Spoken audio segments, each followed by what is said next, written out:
अस्सलामुअलैकुम जी, मैं हूं लैबा अब्बासी और आप देख रहे हैं देसी स्पोर्ट्स पर क्रिकेट कैप्सूल्स बाय लैबा अब्बासी। अभी तक आपने इस यूट्यूब चैनल को सब्सक्राइब नहीं किया, so what are you doing? Just subscribe this YouTube channel, press the bell icon to never miss any video from my side.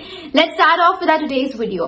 Pakistan versus South Africa 3 match ODI series का पहला ODI जो है वो मैंने cover कर लिया था। वो मैंने आधा अधूरा कवर किया था because I was expecting Pakistan to lose the match, because जिस तरह के हालात है पाकिस्तान के, साफ साफ जाहिर था कि पाकिस्तान ये मैच हार जाएगा। लेकिन फिर आते हैं सलमान अली आगा और he makes Pakistan win this match by 3 wickets.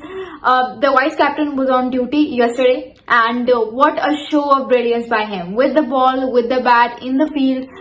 Whenever you talk with him, whenever you talk about Salman Ali Aga, especially in longer formats, be it test cricket or one day format cricket, तो आप realise करते हो कि कितना बड़ा asset है Pakistan cricket team का, कितना बड़ा एसेट है, इतना intelligent player. You know, he understands that what the situation is demanding, and whenever he, you know, gets acknowledged with that particular situation, he makes sure to deliver it with the bat or with the ball. अब मैंने आप लोगों को ये बताया था कि ये जो जिस वेन्यू में ये मैच खेला जा रहा है वो वेन्यू जो है दैट इज बोलान पार्क, ठीक है। और ये जो है ज्यादा स्पिन फ्रेंडली पिचेस, मतलब स्पिनर्स को ये ज्यादा सपोर्ट करता है as compare to other pitches of South Africa, ठीक है। यहाँ पे फास्ट बॉलर्स को ज्यादा मतलब असिस्टेंस नहीं मिलती, वो ज्यादा से ज्यादा आपको न्यू बॉल के साथ मिल जाएगी, उसके बाद स्पिनर्स का ही राज होता है। तो Salman Ali Agha made sure to deliver it, उन्होंने 4 विकेटें ली।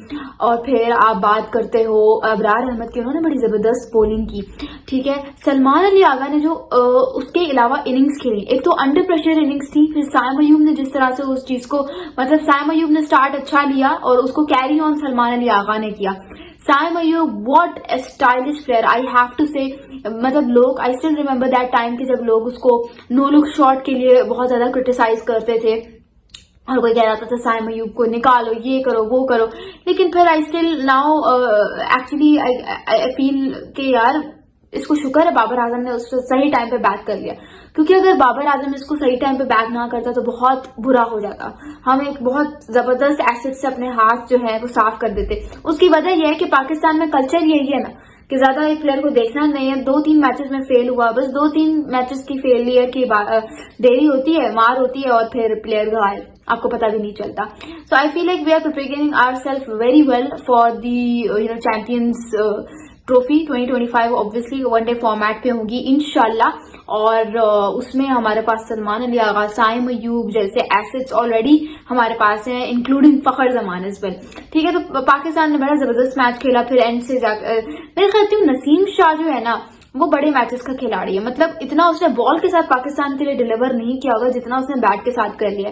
मतलब आप उसकी एज देखो and then you look at him and then you see कि यार मतलब इतना तो शाहीन अफरीदी और शाहिद अफरीदी को मिला के मतलब गेम अवेयरनेस नहीं होगी जितनी इस अकेले नसीम शाह को है।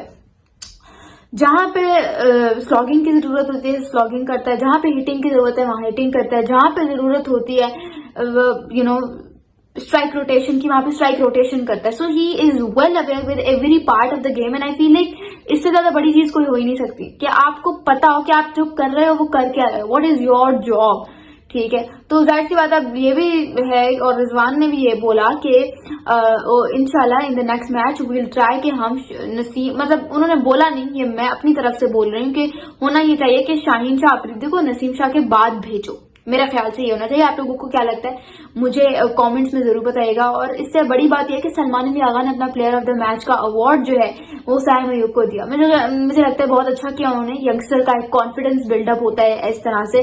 जाहिर सी बात है कि जिस तरह से वो he is been performing lately for Pakistan, उसको अप्रिसिएशन मिलनी चाहिए और उसको जो मिल रही है सीधी सीधी से। पाकिस्तान में आपको क्रिटिसिज्म मिलेगा तो आपको अप्रिसिएशन भी मिलेगी, ये बात आप कान खोल के अपने जहनों में बिठा लें।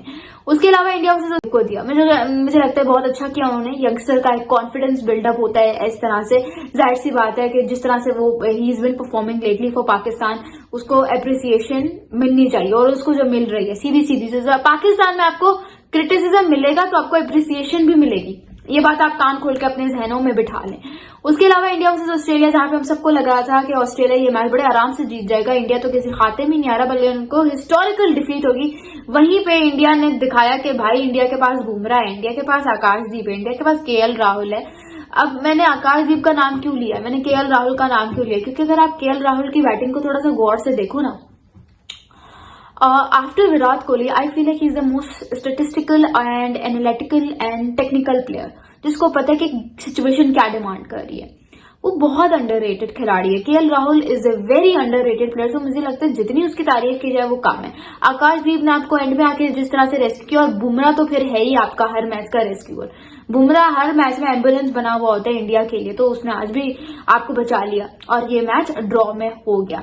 अब ये है कि अगला वर्ल्ड टेस्ट चैंपियनशिप साइकिल में ये है कि साउथ अफ्रीका को, अगर South Africa is actually leading the chart right now, but if South Africa wants to make it to the World Test Championship final straight away, तो उनको बस पाकिस्तान से एक और टेस्ट मैच जीतना है and they are into the finals of the World Test Championship. 2 match की series है, एक मैच भी जीत जाते तो आराम से।